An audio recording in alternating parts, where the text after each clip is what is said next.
My name is Gary Brado, and I'm a documentary filmmaker and an entrepreneur.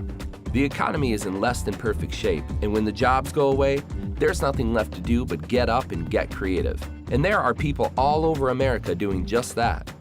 It's estimated that up to 85% of new businesses fail. So I'm going coast to coast to hear the personal stories of the people who beat the odds and started a successful business from the ground up.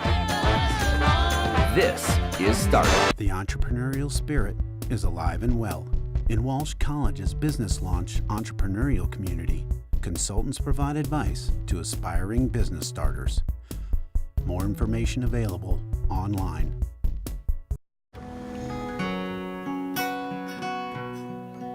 The Chevrolet Volt, an everyday electric car with gas for longer trips. The nature of things to come. Chevrolet, find new roads. American Express is proud to support startup and the millions of small businesses that put in the hard work to be open for business in neighborhoods across the country.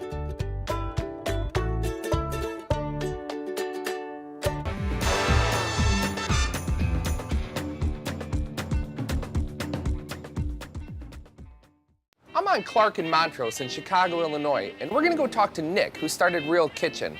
Nick is gonna serve up his recipe for success and tell us how he started this new Chicago concept. Let's go find out what's cooking. The average American is spending approximately $900 on takeout food per year, with 9% saying that they order takeout daily, and another 38% admitting that they order takeout once a week. Nick knew that the busy lifestyle of many Chicago residents simply didn't allow the time to come home and cook healthy meals after a long day of work. So he decided to take all the work out of it and prepares home-cooked, affordable meals that can be picked up, heated up, and served. Tell us who you are and a little bit about your history, education, anything personal that you can let us know about yourself. I went to college for neuroscience, so I have a bachelor's degree in neuroscience, and growing up my entire life, thought I wanted to be a brain surgeon. Oh, take the easy way Yeah, out. exactly, yeah. But I kind of started to lose interest in the science and the medicine part of things. I had started cooking a lot throughout college. The idea for Real Kitchen came up about two and a half years ago. Previous to this, I was a cook at Charlie Trotter's. I had the station that sort of was responsible for plating a lot of the main dishes, and it was my job to sort of organize people within the line. I kind of started to feel like maybe that wasn't the life for me. So I was looking for a way to kind of reconnect with my roots in terms of food. And so that's where this idea was born, the ability to create great food that people can enjoy at their leisure in their own home. What exactly is it that you're doing at Real Kitchen? You see our menu, and then you can choose what you want. You get it in a container. You take it home and you heat it up at home whenever you're ready. So it's the kind of food that you would cook if you were so inclined, but we do the hard work for you. How did you go about acquiring the capital? So there are principal investors in the business. We had a long lunch and sort of shared each of our thoughts on how we could develop a business and just really hit it off. Now, at what point did you guys put together your digital brand, website, social media, and what level of importance does that play in the business today? So I actually built the website, taught myself web design and designed the website myself, set up all the social media, Yelp, Still Twitter, the same site? all that. Same site. Awesome. The social media thing is huge. It is our biggest I think, driver of business. I love this place. It's one of my favorite places in the city. The best thing that's happened to my neighborhood. Wow. Coming here and getting the food that I would eat myself or cook myself. Right. And just in a few minutes, have it warmed up is pretty genius. The U.S. catering industry has over 10,000 companies with a combined annual revenue of over $7 billion. So I hear you make the meatloaf. Yep, I'm the meatloaf guy. I'm just kidding. That's all I know is the meatloaf. Meatloaf. Okay. I'm a bachelor's in meatloaf.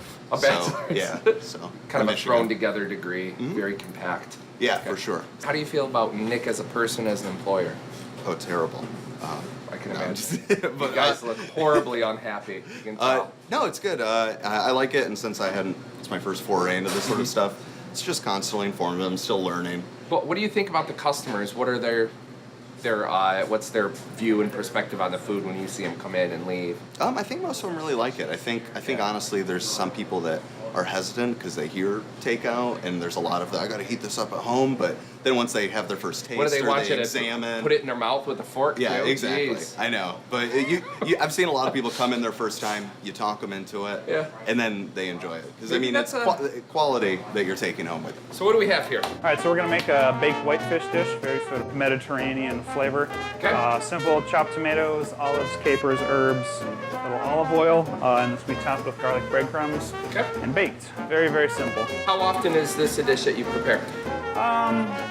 So our most People love popular dishes we'll do probably maybe 5 or 6 times a year. Okay.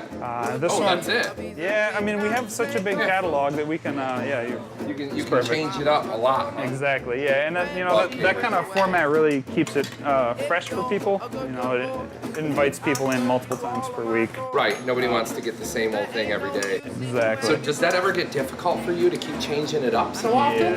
Yeah, it's pretty difficult. Or just maybe, let's say, more labor intensive than having a set menu. But it's being a cook or in any profession is very repetitive. So to be able to do something new and different every week is great. So we'll do a touch of olive oil on the fish. Okay.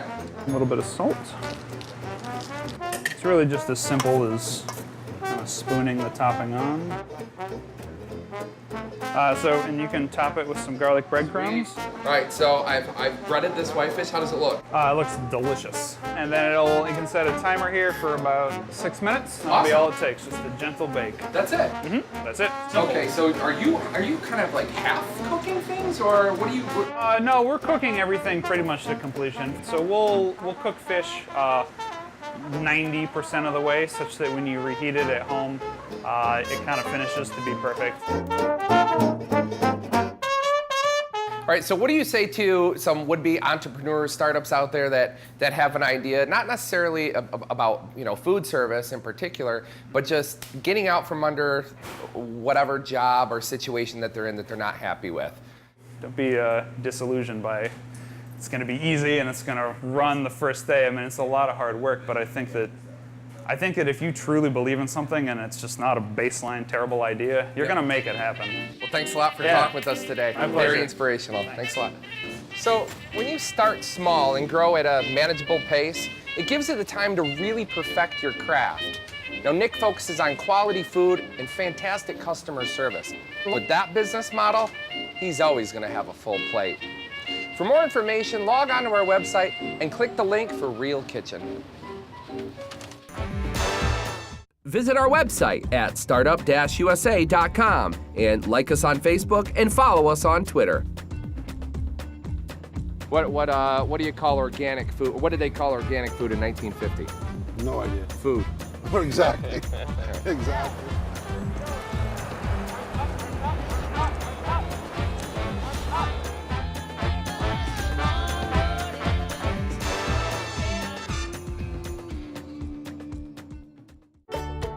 American Express is proud to support startup and the millions of small businesses that put in the hard work to be open for business in neighborhoods across the country.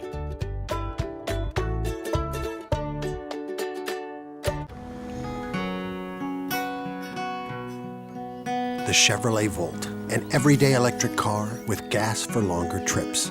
The nature of things to come. Chevrolet. Find new roads.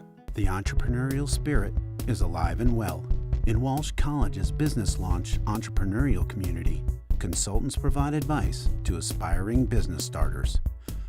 More information available online